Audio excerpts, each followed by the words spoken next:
Wake Me Up After the Apocalypse by Evil Goo. Chapter 14, My Reel. What worldwide events do you remember? Usopp asked, breaking the silence in a blunt manner.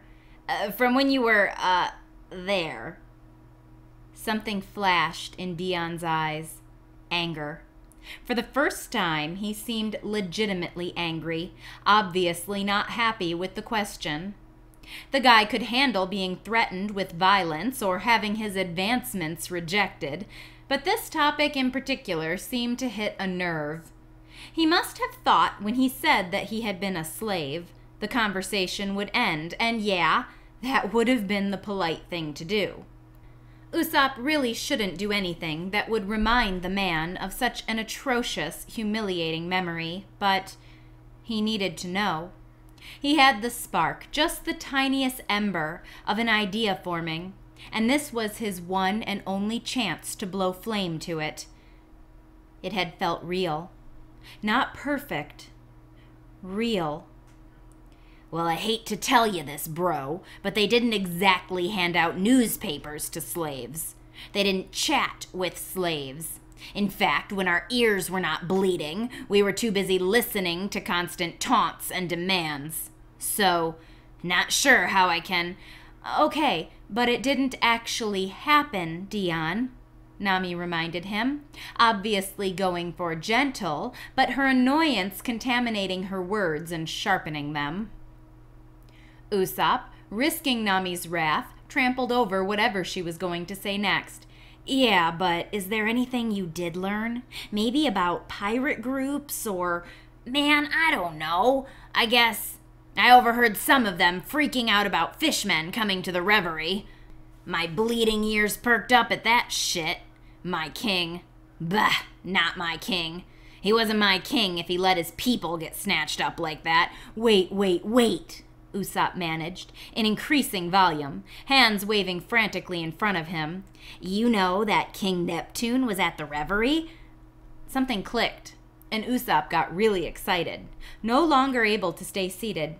He bounced to the balls of his feet, feeling oddly like Luffy as they approached a new island. He paced. Did you hear anything else? Who all came to the reverie to represent the Ryukyu kingdom? Huh? Well, the king and his sons, of course. Oh, well, that could just be coincidence then. And then there was some hullabaloo about the princess. Shirahoshi, Usopp finished, nodding. Nami was staring up at him, open-mouthed. She looked from one man to the other, and seemed to be struggling to find the connection between the two. She didn't get it yet. Yeah, well, some celestial dragon tried to capture her at the reverie, in front of her father, the king. The fucking gall. She was saved by another world noble, some guy Queen Otohime saved a long time ago. What? Nami asked, blinking and finally sounding less angry, more shocked. Yeah, I know. I would never in a million years have imagined it. I hate those assholes. What could be less expected than one of them turning decent, huh? Yeah, it would be unexpected, Nami muttered, a hand to her mouth as her eyes wavered, studying something beyond what Usopp could see.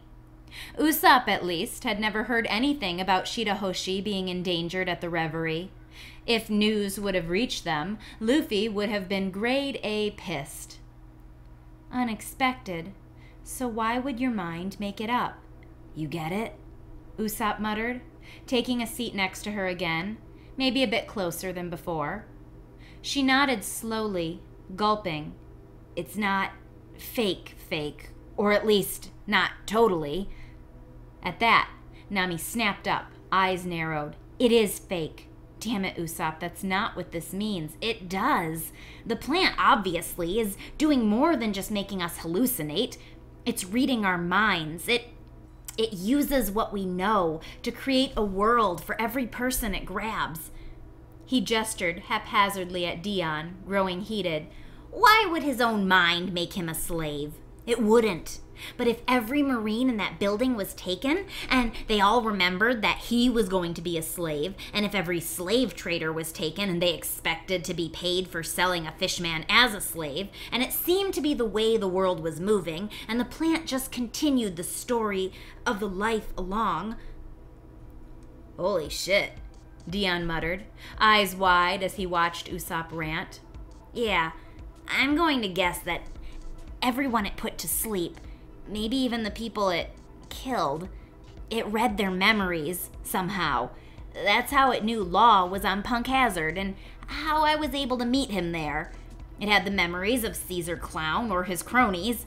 It had the memories of Law's people, people who knew him well, and could create an accurate interpretation of how he might act and what his plans might be.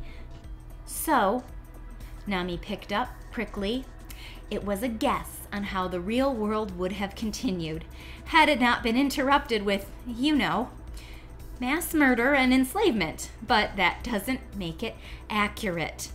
Maybe some people would have reacted differently. Yeah, of course, but conservatively, let's say half the population of the world is involved in the same dream, the same simulation of life. If that many people are actively involved, engaging, deciding, moving forward, and the plant is reading those decisions and supplying them to everyone it has under its control, it legitimizes the dream world, doesn't it? The fact that Dion knew who was at the reverie proved it. Everyone was not living in their own little fantasy. It was a shared space. At least, that was his guess. If Shirahoshi worked up the courage to go to the reverie in her own dream, she would do so in Usopp's dream, a fact the Straw Hats were aware of, reading it in the newspaper. And she would also do it in Dion's. If Usopp defeated Sugar in his hallucination, he would do so in Robin's, and Chopper's, and Luffy's. They were all connected, interacting, real. What about the people who are not there? Me, Law, you now. They're just shadows. Doesn't that delegitimize it? Well, she had a point, but only partially. I'm not saying it was all real. I know it wasn't. I'm saying that parts of it were real. Real people. Real conversations, and you can't possibly ever know which person was real and which wasn't. I don't know why the Redvine is doing this, what it gets out of coordinating your dreams, but I don't like hearing you talk about it like it all actually happened. It did. I really went to Wano, exactly as it is in the real world. I was there with Luffy, Zoro, Chopper, Sanji, Robin, Franky, Brook. He counted them off on his fingers one by one. We were all traveling together.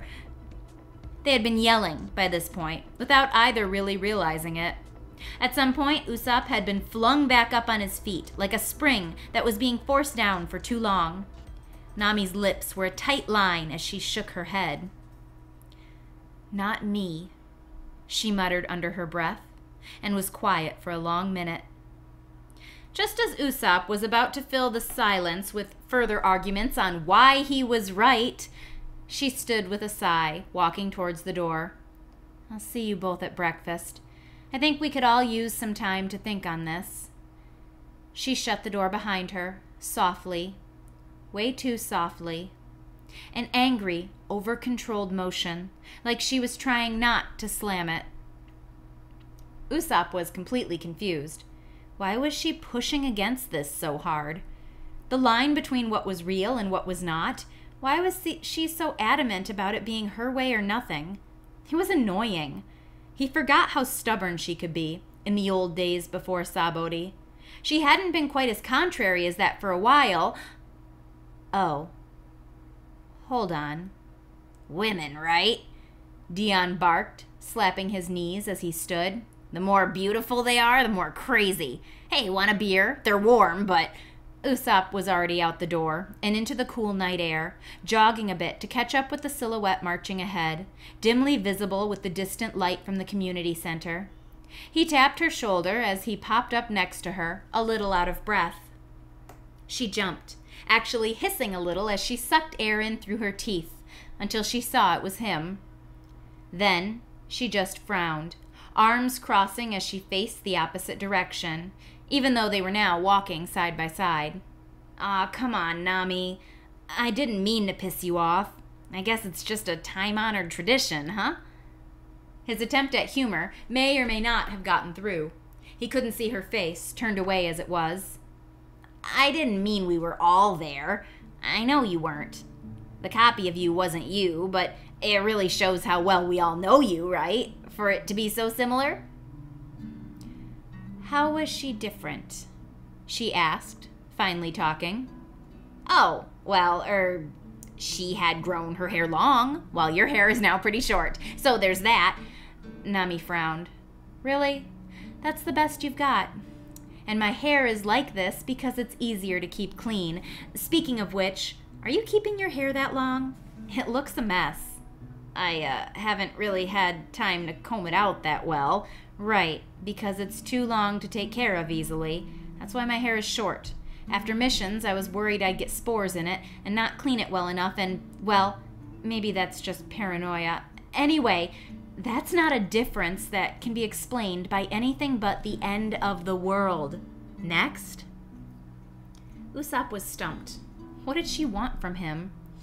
"The plant knew everything about you from us. It knew you were on Witheria. We lost 2 weather scholars early on, so that makes sense. And it guessed how you would weaponize that knowledge. She, was always quick to stand by me in our, this is really scary, but I guess we can at least look cool while fighting from a safe, reasonable distance, duo. She pummeled Sanji when he got switched into her body." "He what?" "Oh yeah, Law messed with us hardcore on Punk Hazard. You were in Franky's body, and not thrilled. You couldn't really kill Sanji whenever he groped you, since then you'd harm yourself, but her, not me. Right, her." This was weird and uncomfortable. But like I said, sometimes I would get that strange feeling, like I was falling down a cliff when I talked to you. Everything, and I know you don't like hearing me say this, but everything about her was perfectly Nami. Still, I think my brain was trying to tell me it wasn't. There must have been some others, right? Others I talked to who were not really there. But I only ever felt that way around you, her." Nami stopped walking. It was pretty dark where they were. The island was not well lit beyond the main courtyard with the larger buildings, but he could see her by the light of the moons. Her eyes reflected the light best, making them seem rather larger than normal, golden rings staring up just slightly to meet his own. "Thank you." He didn't get it, why he was being thanked, but apparently they had met the split in the path between their own homes. He needed to go left, and she had to travel further back to the right. She left him, completely puzzled once again by the mystery of Nami. Was this really a woman thing? Robin could be pretty obtuse too, but then again, so could Zoro at times.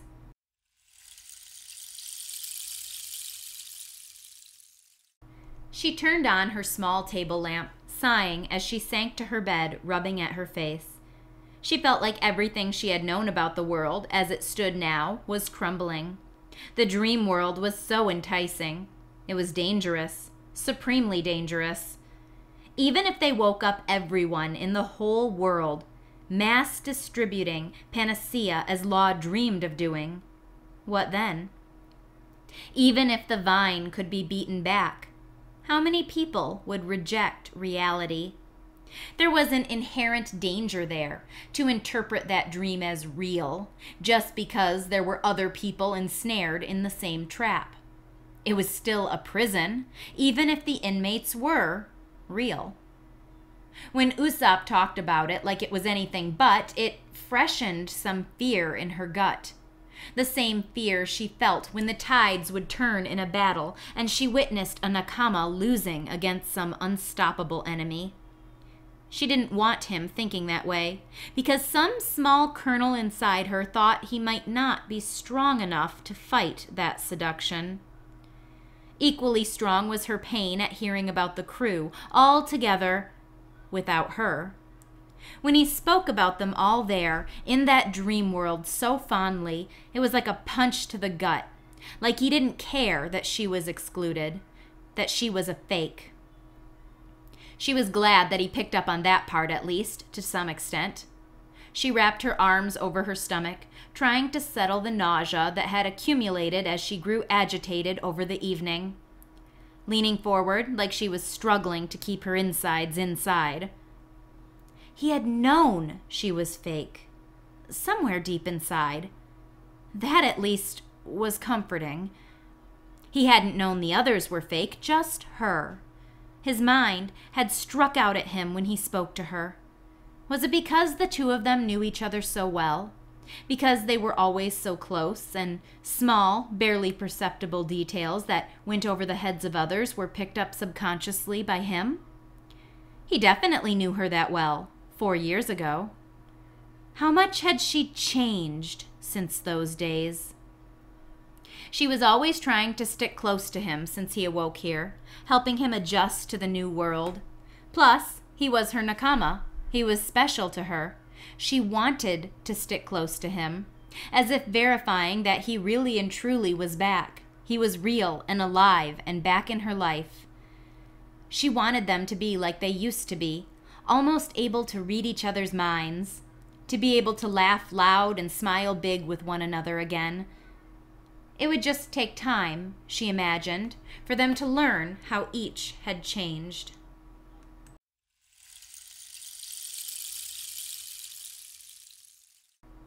When she was finally able to drift off to sleep, it was anything but a peaceful chance to recharge. It was one of those nightmares that, by virtue of coming from a memory, felt all too real. Maybe it was the stress of her argument with Usopp that caused her mind to seek out something traumatic. That feeling of exclusion that plagued her, the idea of her nakama being just fine without her, existing in that hallucination world, setting her off. So, sure, her mind decided now was the time to compound her feelings of inadequacy by supplying her with a moment of fear. Remember that time you almost died? Let's replay that. She was on Prudence, and everything was very quiet and calm. She had gone down alone. That was usual. They didn't need to risk a whole team if their biggest threat was a fungal cloud. Less chance someone would step on a vine and ruin everyone's clothes, or trip and rip a hazmat suit if they just went down in shifts. So Nami was alone. Even when she was on Witheria, surrounded by her neighbors, she always had that stinging, lonely feeling. It didn't much matter to her at this point if she was working by herself or not. She put on her fake, polite face for the strangers on that cloud, but in her heart she was just hoping to find her crew and set off together once again. That hope faded with every passing month of nothing. Make the best of it. Just survive. Collect samples for the doctor. She sighed, snipping off a bit of vine while wearing one of the few full-body hazmat suits that they had procured, back when they had enough to spare. The spores flew out, and she waved them away, annoyed. There were some people that were able to take cuttings without inciting the plant to spew at them. She was just not one of those people. She was never very gentle with the monster that took away her life. Go figure. There was a crackling noise just behind her, a movement on the dry, dead leaves on the ground of the city park. She whirled around, eyes scanning in alert. Nothing. Nothing but the bodies of sleepers. Still, her heart rate increased, and she hurried a little at her task. There were never any sounds, never any sense of movement, other than the slowly growing tendrils of the plant on the islands they visited. But the plant looked a little different on this island. Just a few spots here and there had Nami a bit concerned. When searching some of the little shops on the main road, listing supplies to pick up later, Nami had noted several vines had taken on a blue tinge. Just a darkening at first, but growing more and more cobalt as they stretched out, like the ends of the tendrils were holding their breath. She had taken samples of those weird vines too. None of them were attached to sleepers. Maybe they were dying? Nami had seen dead, dried-out branches before. Maybe turning blue was one step in that process. Maybe the weird purple flowers she had found and collected were part of that too. Still, however she tried to rationalize it, she had a nagging sensation that something was very wrong. Even dreaming about this memory much later, that feeling of trepidation remained, poking at the back of her brain like a needle. Something different, something wrong. The plant doing something new really should have had her running for the skyboat. It really should have. Had she really grown so complacent as to ignore her better instincts? Yes.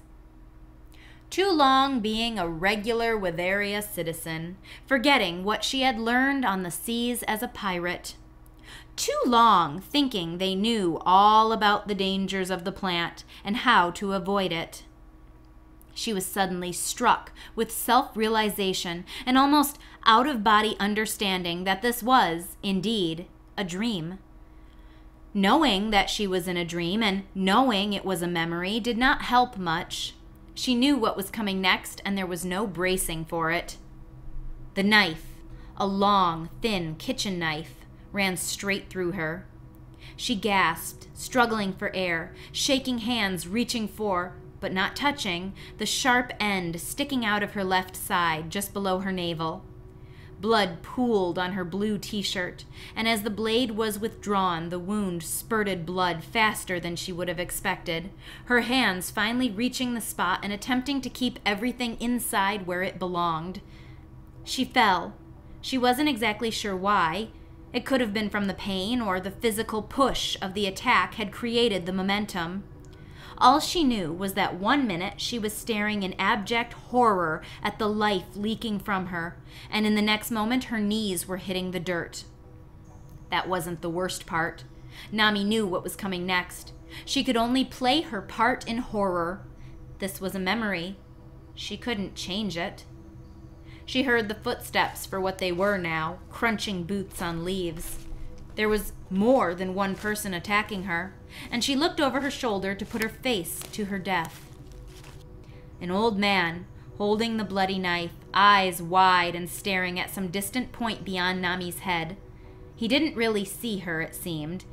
In his ears, twisting, moving bits of blue, like earthworms sticking up from the ground. The vine, the blue-tinged vine. It was broken off, but still inside. It was inside, but he was not sleeping. Nami remembered the horror of that moment, the realization that she had let her guard down, that she had only herself to blame, because of course there was more to the plants than they knew, and of course Nami should have been ready for anything. She wasn't supposed to die like this, some nobody murdered by a weak zombie, alone and scared with none of her nakama by her side. This wasn't how the navigator of the future Pirate King was supposed to die. This wasn't how she was going to die. She grabbed the machete off her bag, screamed, and lashed out as she fell to her back, fully expecting to miss with her wild, unconcentrated swing. She fully expected to hack again and again at the air, scaring her attackers back and away from her. Back when she didn't really realize what they were, didn't realize they would never back away. And that's not what happened. The man had leaned forward, no doubt about to stab her again, knife reaching for her heart, and her machete sliced very neatly through the front of his throat. Warm blood poured from him, the current of red soaking her shirt, splattering her mask so it was hard to see. He continued his descent, now without control of his knife or body, and Nami quickly kicked him away from her and crawled backwards, sobbing. He was lying on his side, the knife dropped, his hand holding the gash in his neck. Those scared dark eyes looked up, met her own. She met his eyes, and oh God, what did she see in them? This man who was nothing but a puppet to the plant. She watched whatever it was in his eyes go out like a candle. She watched for just a little longer than she should have. More were coming. She woke with a shriek, coated in sweat and shivering, her blanket long since thrown to the floor of her little, safe cottage. She covered her face, reminding herself just to breathe. She had made it to the skyboat before the spores. Packing into her wound had paralyzed her. It was nice to wake up from this dream before getting to that part. The grasping hands of the sleepwalkers reaching for her, only stopped by the coating bubble they hated so much on the boat. She thought she was going to die then, bleed to death on her boat, unable to move, and in that moment she had been okay with it. It was better than being a sleeper, better than feeding the plant. She was going to die just out of its reach, and that was at least a triumph. But Law had saved her. The samples she gathered had procured the cure for the spores. Everything had ended all right. She pushed back her short bangs, taking in a sharp breath through her nose. Never. She would never let that fucking plant get her. She would never let it get Usopp either. Not again.